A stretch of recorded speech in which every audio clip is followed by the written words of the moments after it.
Ajaib yang dijumpai Nabi Muhammad saat diangkat dari Baitul Maqdis ke langit pada malam Isra Miraj. Dahulu di atas batu karang Masjidil Aqsa, jejak kaki Rasulullah bersiap meninggalkan gravitasi dunia. Jika perjalanan dari Mekkah ke Palestina adalah tentang menembus jarak bumi, maka perjalanan dari Baitul Maqdis menuju Sidratul Muntaha adalah tentang menembus dimensi malaikat. Dahulu setelah memimpin sholat berjamaah bersama seluruh ruh para nabi di Baitul Maqdis, Rasulullah tidak naik menggunakan kendaraan biasa. Para ulama menyebutkan adanya Al-Mi'raj, yaitu sebuah tangga cahaya yang sangat indah, yang membawanya melesat menembus lapisan atmosfer. Dalam sekejap, dunia menjadi titik kecil yang menghilang. Di setiap lapisan langit ada penjaga dan ada pertemuan. Namun, ini bukan sekadar reuni. Ini adalah simbol estafet kenabian.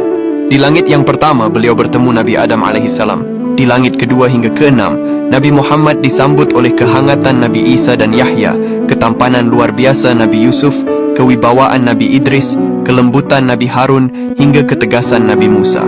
Ketika sampai di langit ketujuh, disinilah Nabi Muhammad melihat Nabi Ibrahim sedang bersandar di Baitul Ma'mur, yaitu sebuah Ka'bah di langit yang setiap harinya dimasuki oleh 70.000 malaikat yang berbeda, dan mereka tidak pernah kembali lagi ke sana karena antrean yang tak terbatas hingga kiamat.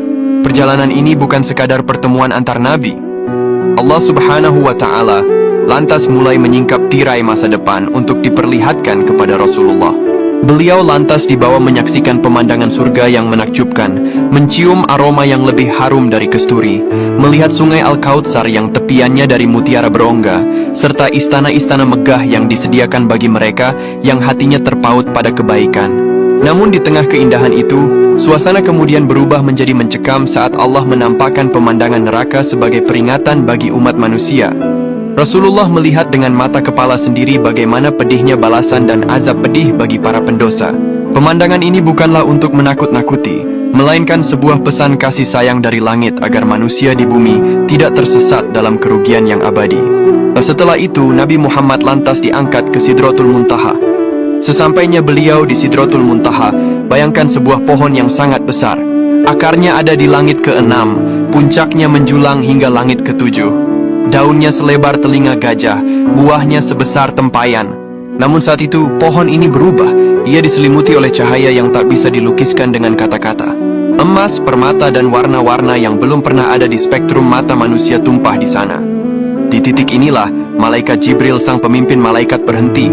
Malaikat Jibril berkata, "Wahai Muhammad, aku tidak bisa melangkah lagi. Jika aku maju selangkah, aku akan terbakar oleh cahaya keagungannya. Namun engkau majulah." Nabi Muhammad kemudian melanjutkan perjalanan sendirian menembus Mustawa.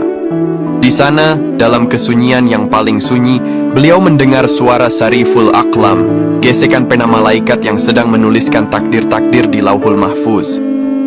Sebuah pengalaman spiritual yang melampaui logika ruang dan waktu. Puncak dari segalanya adalah pertemuan tanpa perantara dengan Allah Subhanahu wa Ta'ala. Disinilah dialog paling bersejarah terjadi. Bukan tentang harta atau kekuasaan, melainkan tentang perintah kewajiban sholat. Awalnya 50 waktu, namun berkat negosiasi penuh kasih sayang atas saran Nabi Musa, Allah memangkasnya menjadi 5 waktu saja. Meski hanya 5, pahalanya tetap setara dengan 50 waktu. Inilah oleh-oleh terindah dari langit, sebuah cara agar manusia bisa bertemu Tuhan setiap hari melalui sujudnya. Peristiwa perjalanan Miraj Nabi Muhammad ini benar-benar keajaiban yang sangat luar biasa. Ketika fajar hampir menyingsing, Nabi Muhammad kemudian mulai kembali ke bumi.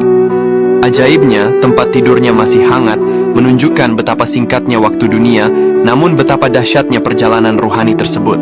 Kisah Mi'raj bukan sekadar perjalanan antariksa. Ia adalah pesan bahwa bagi seorang mukmin tidak ada batasan yang tak bisa ditembus selama ia memiliki iman. Jika bumi terasa sempit oleh beban hidup, ingatlah bahwa ada langit yang selalu terbuka untuk pengaduanmu. Maha suci Allah atas segala kuasanya. Allahumma salli ala